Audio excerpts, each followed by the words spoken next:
Hi, it's Marigold and we are back in my kitchen and we are back making cocktails. Now, we're not making cocktails this time round. I want to talk to you about gin. Anyone who knows me knows I absolutely love gin. Me and my friend reinvented gin when I was 18. I used to live in a flat with my friend and never had any money. And my other friend, she used to come over and we'd literally pool our resources, go to Morrison's, and one day she said, "Do you ever drink gin?" And I said, "No," because I was 18, I'd literally had like a Malibu Coke. And she said, "Let's try a bit of gin." So, tried it, really liked it. Back then, we used to drink it with raspberry blade, which was mental, and it was really nice, but a bit too sweet now. So my drink of choice for literally the last 15 years, if not a little bit longer, has been a gin and tonic. And now people always go, "Oh, gin and tonic, I don't like it." But today what I'm going to show you is a gin and tonic 3 ways. So we've got the traditional gin and tonic, and then I'm going to show you what I call the refresher gin and tonic, which is one of my favourites. And then finally gin and tonic with a twist, which I think you'll really enjoy. So let's have a look at the ingredients. So basically you're going to need gin and tonic. Right, let's start with your glass. We're going to go for the traditional, and I say traditional, it's not actually traditional to serve a gin and tonic in a balloon glass, but everybody's doing it, and let me tell you why.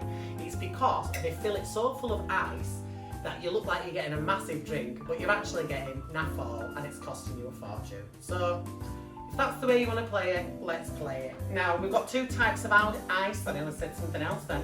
2 types of ice in our house. We've got the fancy ice and we've got the not so fancy ice that needs to alter its ways. That ice has gone down by price in Morrison's. It used to be £1, 8 to 9p now. Morrison's. Head office in Bradford. No way your bread's buttered. Morrison's. Do you know the guy who does Morrison's? He does the Morrison's adverts. He's in Downton Abbey, and anyone who watches Downton Abbey, he was William's dad, and William died in World War One, and they were going to marry Daisy, and he's like, "Oh, I wish she'd married my son," and it's proper pervy and wrong, and every time I see those adverts, I'm just like, Morrison's, and it's a bit creepy. Okay, we're going with the balloon glass, and we're going with the fancy ice. So you want plenty of ice there, plenty of ice. And this is really simple. Before we pop that in, you want to get your fruit. For a traditional gin and tonic, you want to get yourself lemon. So cut off both ends and then slice in the middle. And then if any of my friends from middle school are watching this, what Mrs. Hannam used to tell us in home ec was, "Make a bridge with your hands so you don't cut yourself." It was Mrs. Hannam, it wasn't Alan Bennett. There we go. And then one little tip I would say is just score the skin on the outside, because all of that skin has got so much nice flavour in it, and that's often missed off. Obviously don't confuse that with the pith, because it's never nice when people take the pith. Oh, come. Right, okay, so we've got your really sexy lemon all scored and the ends cut off. There are seeds in there, but I mean, that's fine. Give it a good squeeze and give it a good twist. If you want it to be super posh, you can do your rim with the lemon, and that will have a nice sharp as you go in. But as we're gonna make a few G&Ts, let's pop both pieces. How do you prefer your rim? I like a clean rim myself. You can't beat a clean rim. So I'm going to squeeze that. I didn't score that as well, actually. I want to practice what I'm preaching here, don't I? The local drag queen slices his finger off live on air. Look, there we go. I'm going to pop that in, give it a good squeeze, and pop that in. Obviously, next up, you do need your gin. Now, I'm not going to measure it out. We're going to use Tanqueray today. I love all kinds of gin. One thing I have found, actually, if you go to thedropstore.com, they sell discounted alcohol, and one of my friends, the lovely Carl Fuller, who comes into the pub where I work, put me onto these. There's London Square Mile, and then there's also Marylebone, and then there's Christopher Wren as well. These are all double measures in the little bottles, and they work out at £12 each. So it works out at £1 for a double. You get 12 in a packet. This is the box that it comes in. Yeah, there you go. Just show that one. There we go. That's your box. And where does it show percentage? Look, 50.2% volume. Yeah, so your Marigold's 50.2%. Your square mile is another high one. That's 47.3. And I think the Christopher Wren is up there. It's about 48. So they're really strong, but they're really cheap. I do like a strong drink. I'd rather have a small amount of strong drinks than a load of weak drinks, because you just win all night and who wants to do that? Especially given the queue to the toilets during COVID when it's like 1 in and 1 out. So yeah, so you've got your lemon and your ice in there, and we're going to use an exact pour. That's this little dealie on top there. These are available on Amazon. I've been using them in clubs for years. They're just really great because you don't actually have to use a measure. There's no washing up.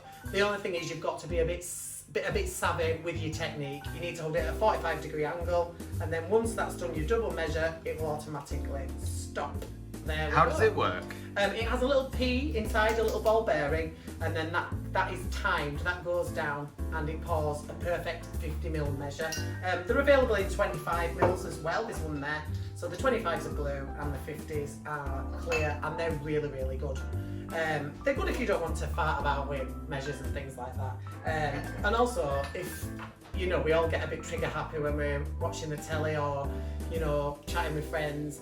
Sometimes you want to make sure you're not drinking too much. So if you've got a nice measure on there, you don't have to worry about measuring it out, and you're keeping an eye on what you're having, because, you know, every now and again we all get a bit, you know, like that. Another thing that people do that really gets on my wick is they just hike the tonic straight in there, and the more you pour the tonic, the more it's going to lose its fizz, and you want it to be a nice fizzy gin and tonic.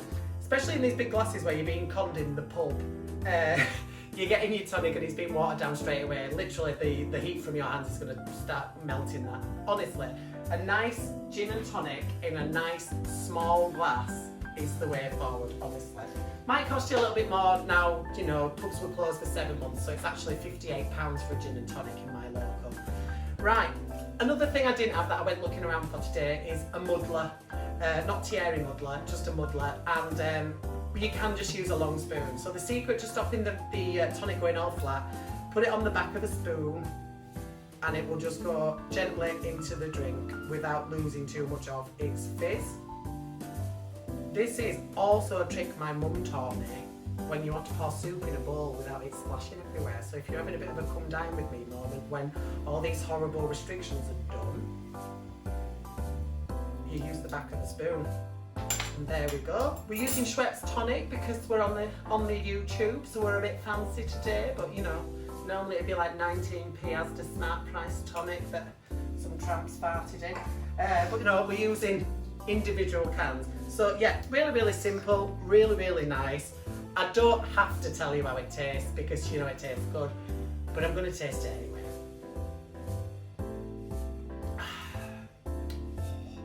That is very nice. So I'm going to pop it there for your viewing pleasure, okay? So that is the traditional, but it's not traditional, but it could be traditional. Right, moving on to my favourite. This is my favourite gin and tonic. It's the Refresher. So one of the things that annoys me about tonic is, especially because I'm a singer as well, tonic dries your mouth out. And obviously you've got gin in there as well. I don't know if it's everybody, but it does me. So what we're going to do for the Refresher is add cucumber and mint to it. So it's a really refreshing taste, it's really quenching, it's really pleasant to drink, but I don't know why, for me, the cucumber in it is really, really nice on my throat and it doesn't feel as dry as well. So we don't want fancy ice, we just want trampy ice, which is, it's because it looks more crushed. So I'm gonna add that to the long glass. Now, I think gin and tonic should be in long glasses. It's just, I don't know why. It's just who I am. It's just how I feel. But to be fair, I've been known to drink gin and tonic out of a mop bucket. So, you know, life's hard, isn't it? If you want some fresh mint, which I've got growing here, which I got from a field near my house. I don't know, I got it from Morrison's. Just a couple of leaves. And if you do rip the leaves ever so slightly before you pop them in, that will release a lot more mint, and it smells lovely on your fingers, doesn't it? I love smelly fingers. Really nice. And then a little bit of cucumber as well. If you want to be super fancy, you could put it all around the edge of the glass or get a spiralizer and put it all over the place. But if it takes you 25 minutes to make a drink, you're an idiot. Right, so going straight back to the old Tanqueray. That's all we're going to do. I know it's really simple, but I told you it's not a cocktail. I'm just here to talk to you about gin and why it's so good. So that's your double measure there. And then we're going to add a bit of tonic. Again, using the back of the spoon just to diminish the fizziness. One thing you can do if you don't have a spoon handy, but it does look like you're drinking lager in a park, is you can just pour tonic down the side of the glass. But you probably find it doesn't mix with the gin as well. So you are going to get a bit of the fizziness there, lacking slightly. But honestly, a fizzy gin and tonic versus a flat gin and tonic, just give it a little bit of an agitator. Do you know what? On an ASMR video, if you poured that tonic in and put it right near the speaker, that would give me tingles. You need help. Oh, but if you listen to some good ASMR, you'll understand what I mean. I've listened to ASMR, that woman walking down the blooming shop. You're not right, you. Anyway, back to this. It's not ASMR, it's Marigold. It's MAR, I say. Now let's see how it tastes. I'm making 42 of these. Obviously, it's really refreshing and it's really, really nice. And the thing is, and what it is I'll give Jack a taste test after this as well. To taste all three, they're all a gin and tonic, but they're all really, really different.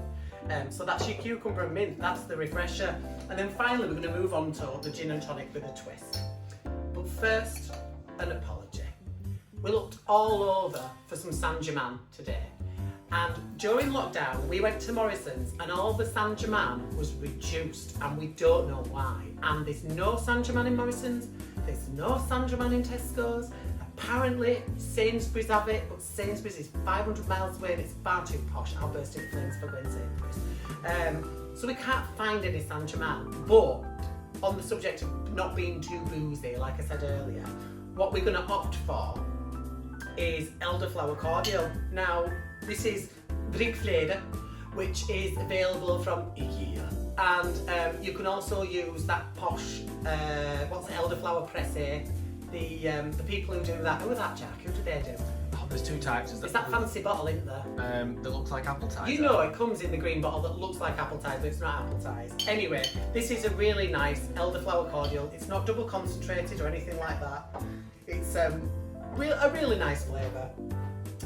For this one we are going to use the fancy ice, but we're going to have it in a nice wine glass. So this is really, really simple. And elderflower cordial by Bottle Green. Bottle Green, that's it, Bottle Green. Or there's Belvoir, that's the other brand. Belvoir. Well known. Belvoir's is the clear bottle with the little drawings of the fruits and the elderflowers on. Right, really simple. We're going to go for a single because it is quite a small glass. And I know that sounds like I'm being a bit soft, but it's not. It's because if you're going to enjoy a drink, you want to enjoy it properly.